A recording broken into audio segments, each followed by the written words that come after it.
नमस्कार बंधुगण आपण मानकर प्रिय चैनल ओडिया ज्ञान तरंग को स्वागत करुछु। आजिर एही वीडियो माध्यम आम जानिबा जे पवित्र सुदशा व्रत काहेकि पालन करा जाए। एही वर्ष अर्थात वर्ष 2024 रे पवित्र सुदशा व्रत केउं दिन पड़ुअछि ओ एहार शुभ समय केबे रहिछि। एही वर्ष नुआ विवाहित महिला माने एही सुदशा व्रत करिवे ना नाही एवं दश अंक सहित एही व्रतर कौन सामंजस्य रहिछि। एथि सहित विवाहित नारी मानक पई एही व्रतर महत्व एवं पौराणिक मत एहा परे वीडियोर शेष रहिछि माँ लक्ष्मींकर 10टी नाम, पूजा विधि एवं एही दिन कौन करिबा अनुचित, कौन करिबा शुभ और एथि सहित शुभ अशुभ राशिफल विषय रे। तेबे एही सबु विषय जानिबा पूर्व आपण मानकु अनुरोध एही वीडियो को गोटे लाइक करनियंतु एवं जदि आपण माने एपर्यंत आम चैनल को सब्सक्राइब करिनाहांती ताहले वर्तमान ही सब्सक्राइब करनियंतु। तेबे आसंतु जानिबा।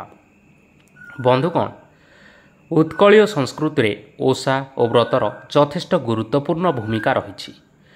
ओडिशा रे पालित हेउथिबा विभिन्न व्रत मध्यरे सुदशा व्रत अन्यतम।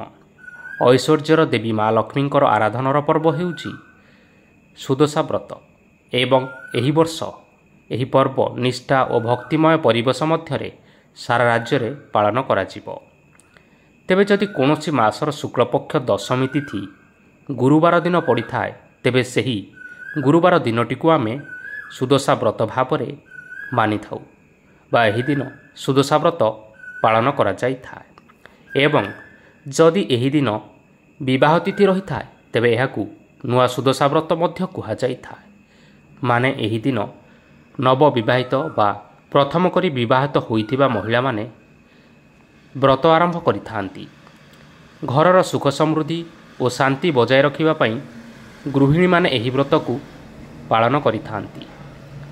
तेबे एबे आसंतु जानिबा एही वर्ष सुदशा व्रत केउं दिन पड़ुअछि एवं एहार शुभ समय विषय रे। एहा परे नुआ सुदशा व्रत एही वर्ष बा एही सुदशा व्रत रे नुआ विवाहित महिला माने व्रत करिवे ना नाही, अर्थात विवाहित नारी माने व्रत पालन करिवे नाही कि व्रत पालन करिवे। बंधुगण, एही वर्ष सुदशा व्रत अर्थात आज अगस्त 15 तारिख गुरुवार श्रावण मास शुक्लपक्ष दशमी दिन पड़ुअछि। एही दिन विवाहित महिला माने सुदशा व्रत पालन करिपारिबे।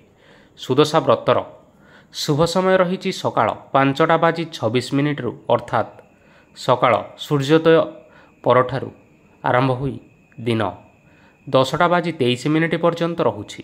तेणु एही समय आपण माने व्रतर पूजा विधि पालन करिपारिबे। सुदशा व्रतर संपूर्ण पूजा विधि जानिबा पूर्व आज आमे जानिबा जे पौराणिक मत अनुसार सुदशा व्रत काहेकि पालन करा जाई थाए। पौराणिक मतरे एही व्रत प्रथमे विदर्भ देशर राजा नलंकर पाटराणी दमयंती आरंभ करथिले एवं सही दिनटारु एही पर्व को समस्त विवाहित नारी माने आज पर्यंत पालन करी आसुछंती। दिने दीक्षा ब्राह्मणी नदीरु जल आनिबा समय निजर व्रतटी को हजाई देइथिले एवं व्रत हराई विकल भावे क्रंदन करुथिबा बेले नलराजा तांकर दुख दूर करिबा पई सत्यवद होई निज राणी दंपयंती ठारू व्रत आनी ब्राह्मणी को देइथिले। जेहेतु व्रतटी माँ लक्ष्मींकर प्रतीक तेणु व्रत दान कले मनुष्य लक्ष्मी छड़ा होई जाई थाए। व्रत दान करिबा परे तांकर सकल संपद सुख एवं ऐश्वर्य अपहृत होई राजा और राणी लक्ष्मी छड़ा और श्रीहीन होई जाइथिले। बहुत दुख एवं दुर्दशा भोग करिबा परे राणी पुणी थरे यथाविधि अनुसार सुदशा व्रत पालन करिबा परे सेमानंकर समस्त अपहृत होइथिबा सुख शांति एवं सौभाग्य सेमाने पुणी थरे फेरी पाइथिले। तेणु माता लक्ष्मी को समर्पण करी महिला माने एही व्रत को धारण करिथांती।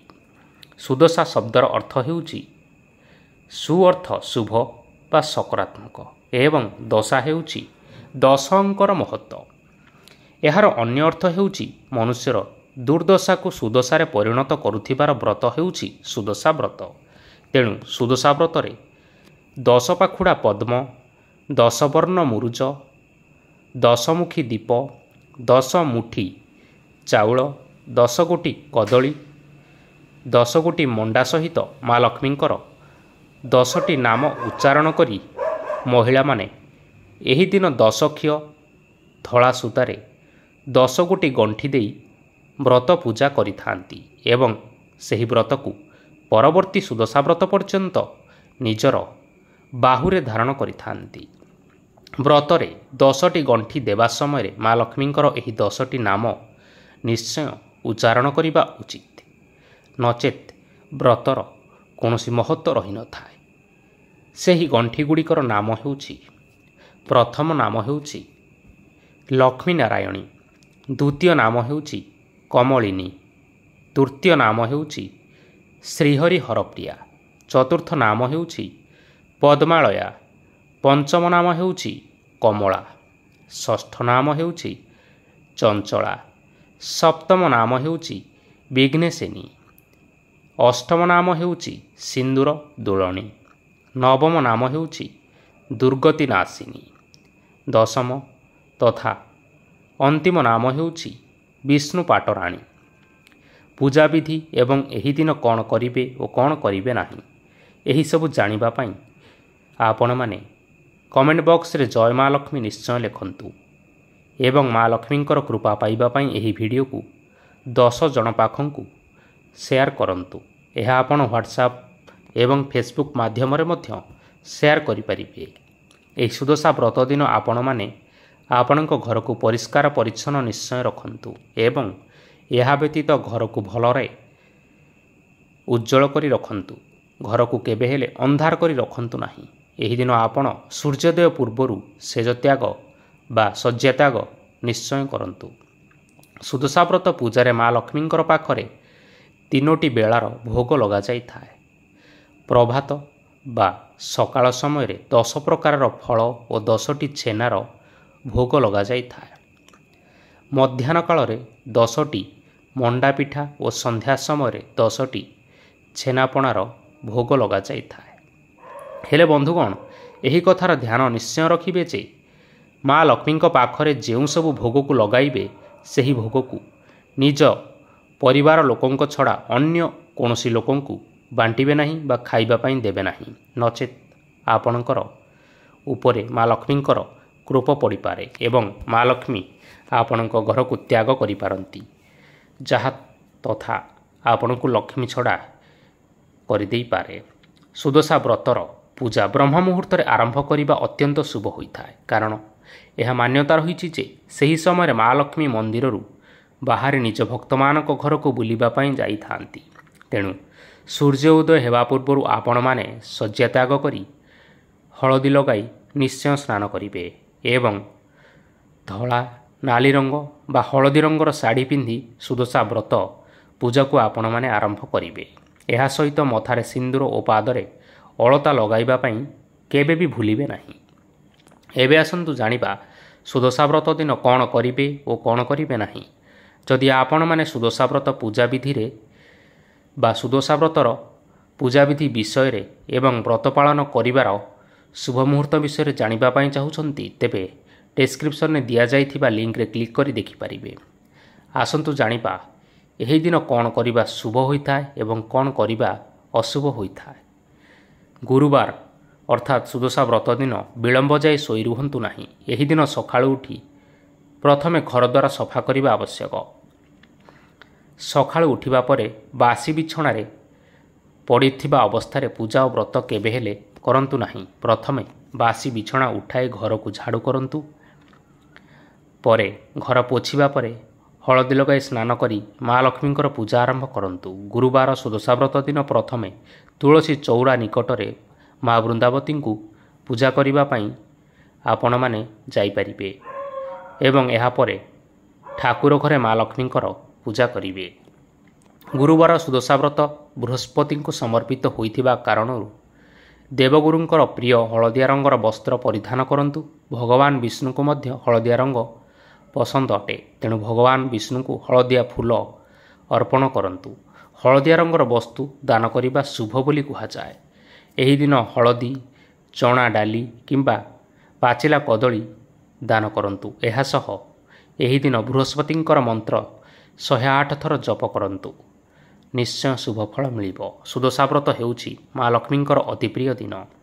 ତେଣୁ ଏହି ଦିନ ଏକ ଲାଲ ରଙ୍ଗର କପଡ଼ା ଉପରେ କିଛି ଶ୍ଵେତ ଧାନ ବିଛାଇ ଲକ୍ଷ୍ମୀଙ୍କର ପ୍ରତିମା ନିକଟରେ ପୂଜା କରନ୍ତୁ। ଏଥିସହିତ 10 ପ୍ରକାରର ପୁଷ୍ପ ମଧ୍ୟ ମା ଲକ୍ଷ୍ମୀଙ୍କୁ ଚଢ଼ାନ୍ତୁ। ଏହି ଦିନ ଭୁଲରେ ବି ଘରେ ଆମିଷ ରାନ୍ଧନ୍ତୁ ନାହିଁ କି ଖାଆନ୍ତୁ ମଧ୍ୟ ନାହିଁ। ବ୍ରତ କରୁଥିବା ନାରୀମାନେ ଉଷୁନା ଖାଦ୍ୟ କେବେ ହେଲେ ଖାଆନ୍ତୁ ନାହିଁ। ଦଶମୀ ତିଥି ଗୁରୁବାର ଦିନ ଆରମ୍ଭ ହେଉଥିବାରୁ ଆପଣମାନେ ଗୁରୁବାର ଦିନ କେବେ ହେଲେ ଆମିଷ ଭକ୍ଷଣ କରନ୍ତୁ ନାହିଁ। ଦିନ 12ଟା ପରେ କାହାକୁ ଭିକ୍ଷା ଦିଅନ୍ତୁ ନାହିଁ ଏବଂ କାହାକୁ ଟଙ୍କା ଧାରରେ ମଧ୍ୟ ଦିଅନ୍ତୁ ନାହିଁ। ଏପରି କଲେ ଘରୁ ଲକ୍ଷ୍ମୀ ଛାଡ଼ି ଯାଇଥାନ୍ତି ବୋଲି କୁହାଯାଏ। ଏହି ଦିନ ସନ୍ଧ୍ୟା ସମୟରେ ମୁଣ୍ଡ କୁଣ୍ଡାଇବା ଓ ଶୋଇବା ନିଷେଧ ଏବଂ ଗୃହ ମଧ୍ୟରେ କଳି ଝଗଡ଼ା ବା ତର୍କ ବିତର୍କ କରିବା ସମ୍ପୂର୍ଣ୍ଣ ଭାବରେ ନିଷେଧ ଅଟେ। ସନ୍ଧ୍ୟା ସମୟରେ ଝୁଣା ଜଳାଇ ଘର ସାରା ଟିକିଏ ବୁଲାଇ ଦିଅନ୍ତୁ। ଏହାପରେ ଆଖପାଖରେ ଥିବା ବାତାବରଣ ଶୁଦ୍ଧ ହେବ ଏବଂ ନକାରାତ୍ମକ ଶକ୍ତି ମଧ୍ୟ ଆପଣଙ୍କ ଘରୁ ଦୂରେଇ ଯିବ। ଏବେ ଆସନ୍ତୁ ଜାଣିବା କେଉଁ ରାଶିର ବ୍ୟକ୍ତିମାନଙ୍କ ପାଇଁ ଏହି ସୁଦଶା ବ୍ରତ ଶୁଭ ରହିବ। ବନ୍ଧୁଗଣ, ଗ୍ରହ ଓ ନକ୍ଷତ୍ରମାନଙ୍କର ଗତିବିଧିରେ ପରିବର୍ତ୍ତନ କାରଣରୁ ସମସ୍ତ ବ୍ୟକ୍ତିମାନଙ୍କର ଜୀବନ ଯଥେଷ୍ଟ ପ୍ରଭାବ ହୋଇଥାଏ। ଯଦି କୌଣସି ବ୍ୟକ୍ତିର ରାଶିରେ ଗ୍ରହମାନଙ୍କର ସ୍ଥିତି ଠିକ୍ ନଥାଏ ତେବେ ତାହାର ଜୀବନ ଉପରେ ସକାରାତ୍ମକ ପ୍ରଭାବ ପଡ଼ିଥାଏ ବା ନକାରାତ୍ମକ ପ୍ରଭାବ ମଧ୍ୟ ପଡ଼ିଥାଏ। କିନ୍ତୁ ଯଦି ଗ୍ରହମାନଙ୍କର ସ୍ଥିତି ଠିକ୍ ନଥାଏ ତେବେ ବ୍ୟକ୍ତିମାନଙ୍କୁ ବହୁତ ସମସ୍ୟାର ସାମ୍ନା ମଧ୍ୟ କରିବା ପାଇଁ ପଡ଼ିଥାଏ। ସେଥିପାଇଁ ବ୍ୟକ୍ତିମାନଙ୍କର ଜୀବନରେ ରାଶି ଓ ନକ୍ଷତ୍ରମାନଙ୍କର ମହତ୍ତ୍ୱ ଅଧିକ ରହିଛି। ଜ୍ୟୋତିଷ ଶାସ୍ତ୍ରର ଗଣନା ଅନୁସାରେ ଆଜିଠାରୁ ଅର୍ଥାତ୍ ଏହି ସୁଦଶା ବ୍ରତ ପରଠାରୁ ଏହି 8ଟି ରାଶିର ବ୍ୟକ୍ତିବିଶେଷମାନଙ୍କ ଉପରେ ମା ଲକ୍ଷ୍ମୀଙ୍କର ବିଶେଷ କୃପା ବର୍ଷିବା ପାଇଁ ଯାଉଅଛି, ଯାହାଦ୍ୱାରା ଏହି 8ଟି ରାଶିର ବ୍ୟକ୍ତିବିଶେଷମାନଙ୍କର ଭାଗ୍ୟ ଖୋଲିଯିବ ଓ ଏମାନଙ୍କୁ ପ୍ରଚୁର ଧନ ଉପାର୍ଜନ କରିବାର ଉତ୍ତମ ସୁଯୋଗ ମଧ୍ୟ ପ୍ରାପ୍ତ ହେବ। ଆସନ୍ତୁ ଜାଣିବା ସେହିସବୁ ଭାଗ୍ୟଶାଳୀ ରାଶିମାନଙ୍କ ଉପରେ ମା ଲକ୍ଷ୍ମୀ କ'ଣ ସବୁ ଶୁଭ ପ୍ରଭାବ ପକାଇବା ପାଇଁ ଯାଉଛନ୍ତି। ବନ୍ଧୁଗଣ, ଏହି ରାଶିର ଲୋକମାନଙ୍କୁ ମା ଲକ୍ଷ୍ମୀଙ୍କ କୃପାରୁ ଭାଗ୍ୟରେ ସମ୍ପୂର୍ଣ୍ଣ ସହଯୋଗ ମିଳିବ। କମ୍ପାନୀ ତରଫରୁ ବିଦେଶ ଯାତ୍ରା କରିବାରେ ମଧ୍ୟ ଯୋଗ ରହିଅଛି ଓ ଏହାଦ୍ୱାରା ଆପଣଙ୍କର ବିଶେଷ ଲାଭଦାୟକ ହେବ। ନିଜର ବୁଦ୍ଧିମତ୍ତା କାରଣରୁ ଆପଣମାନେ ପ୍ରଚୁର ଧନ ଉପାର୍ଜନ କରିବେ। ଶିଳ୍ପ, ବାଣିଜ୍ୟ, ବ୍ୟବସାୟ, ପରିବହନ ଓ ନିର୍ମାଣ କ୍ଷେତ୍ରରେ ଉନ୍ନତମାନର ଫଳ ଆପଣମାନେ ପାଇପାରିବେ। ଏହି ରାଶିର ଲୋକମାନଙ୍କୁ ମା ଲକ୍ଷ୍ମୀଙ୍କ କୃପାରୁ ଉନ୍ନତିର ନୂତନ ଅବସର ମଧ୍ୟ ମିଳିବ। ବ୍ୟବସାୟ କ୍ଷେତ୍ରରେ ସନ୍ତୁଷ୍ଟ ରହିବେ। ଅଫିସର ଓ ସହକର୍ମୀମାନେ ଆପଣଙ୍କ କାମରେ ଆପଣଙ୍କୁ ଯଥେଷ୍ଟ ପ୍ରଶଂସା ମଧ୍ୟ କରିବେ। ପ୍ରିୟ ଲୋକମାନଙ୍କ ସହିତ ସମ୍ବନ୍ଧ ଏବଂ ସମ୍ପର୍କ ସ୍ଥାପନ ଅତ୍ୟନ୍ତ ଉତ୍ତମ ରହିବ। ଅଧିକ ପରିଶ୍ରମ କରିବା ଦ୍ୱାରା ଆପଣମାନେ ପ୍ରଚୁରରୁ ପ୍ରଚୁର ଅର୍ଥ ଲାଭ କରିପାରିବେ। ବହୁତ ଦିନରୁ ଲାଗି ରହିଥିବା ଚିନ୍ତା ଓ ବିବାଦରୁ ଆପଣଙ୍କୁ ସମ୍ପୂର୍ଣ୍ଣ ଭାବରେ ମୁକ୍ତି ମିଳିବା ପାଇଁ ଯାଉଅଛି। ଏହି ରାଶିର ଲୋକମାନଙ୍କୁ ମା ଲକ୍ଷ୍ମୀଙ୍କ କୃପାରୁ ସଫଳତା ସୁନିଶ୍ଚିତ ପ୍ରାପ୍ତି ହେବ। ସାମାଜିକ ପ୍ରତିଷ୍ଠା ଓ ମାନ ସମ୍ମାନରେ ବୃଦ୍ଧି ହେବ। ପ୍ରେମୀ ଓ ପ୍ରେମିକାମାନେ ପ୍ରେମ କ୍ଷେତ୍ରରେ ସଫଳ ରହିବେ। ଶିକ୍ଷା କ୍ଷେତ୍ରରେ ଆପଣ ଉନ୍ନତି କରିବେ। ପରିବାରରେ ମାଙ୍ଗଳିକ କାର୍ଯ୍ୟ ଓ ଧାର୍ମିକ କାର୍ଯ୍ୟର ଆୟୋଜନ ମଧ୍ୟ ହୋଇପାରେ। ଯାତ୍ରା କରିବା ସମୟରେ କୌଣସି ଶୁଭ ସମାଚାର ଆପଣମାନଙ୍କୁ ଶୁଣିବା ପାଇଁ ମିଳିପାରେ। ଘରେ ନୂତନ ବସ୍ତୁ ମଧ୍ୟ କ୍ରୟ କରିପାରନ୍ତି। ତେବେ ଆମେ ଯେଉଁ ସବୁ ଭାଗ୍ୟଶାଳୀ ରାଶିମାନଙ୍କ ବିଷୟରେ ଆଲୋଚନା କରୁଥିଲେ ସେହିସବୁ ରାଶିମାନେ ହେଉଛନ୍ତି ବୃଷ ରାଶି, ଧନୁ ରାଶି, ମୀନ ରାଶି, ସିଂହ ରାଶି, ମକର ରାଶି, ବିଛା ରାଶି, ମିଥୁନ ରାଶି ଏବଂ କୁମ୍ଭ ରାଶି। ତେଣୁ ଘରର ମହିଳାମାନେ ଘରର ସୁଖ, ସମୃଦ୍ଧି ଏବଂ ଶାନ୍ତି ବଜାୟ ରଖିବା ପାଇଁ ଏହି ବ୍ରତକୁ ବହୁତ ନିଷ୍ଠାର ସହିତ କରିବା ଆବଶ୍ୟକ। ବ୍ରତ ପୂଜା କରିସାରିବା ପରେ ଉଷୁନା ଚାଉଳର ଭାତ, ପିଆଜ, ରସୁଣ, ମସୁର ଡାଲି ଏବଂ ଆମିଷ ଭୋଜନ କରିବା ନିଷେଧ। ଏହି ଦିନ କଳା ରଙ୍ଗର ବସ୍ତ୍ର ବା ଲୁଗା ପିନ୍ଧିବା ଅନୁଚିତ। ଯେହେତୁ ଏହି ସୁଦଶା ବ୍ରତ ବା ଶୁକ୍ଳପକ୍ଷ ଦଶମୀ ତିଥି ଦିନ ବିବାହ ତିଥି ନାହିଁ, ତେଣୁ ଏହି ବର୍ଷ ନବବିବାହିତ ମହିଳା ବା ପ୍ରଥମ କରି ବିବାହ ହୋଇଥିବା ମହିଳାମାନେ ନୂଆ ବ୍ରତ କରିପାରିବେ ନାହିଁ। ସେମାନଙ୍କୁ ଆଗାମୀ ସୁଦଶା ବ୍ରତ ପର୍ଯ୍ୟନ୍ତ ଅପେକ୍ଷା କରିବା ପାଇଁ ପଡ଼ିବ। ଯେଉଁଦିନ ସୁଦଶା ବ୍ରତ ଯଥା शुक्लपक्ष दशमी तिथि एवं विवाह तिथि एका साथी पड़ुछि। ताहा पूर्वरु आपण मानकु आमे निश्चिंत भावरे आम चैनल द्वारा वीडियो अपलोड करी आपण मानकु जणाइबु। सेथिपई आपण माने आम चैनल को वर्तमान ही सब्सक्राइब करनियंतु। तेबे बंधुगण आशा करूछु आपण मानकु एही वीडियोटी निश्चय पसंद आसीथिले एही वीडियो को लाइक करबा सहित आपणक प्रियजन मानक सहित शेयर करनियंतु एवं कमेंट बॉक्स रे जय मां लक्ष्मी निश्चय लिखंतु। धन्यवाद।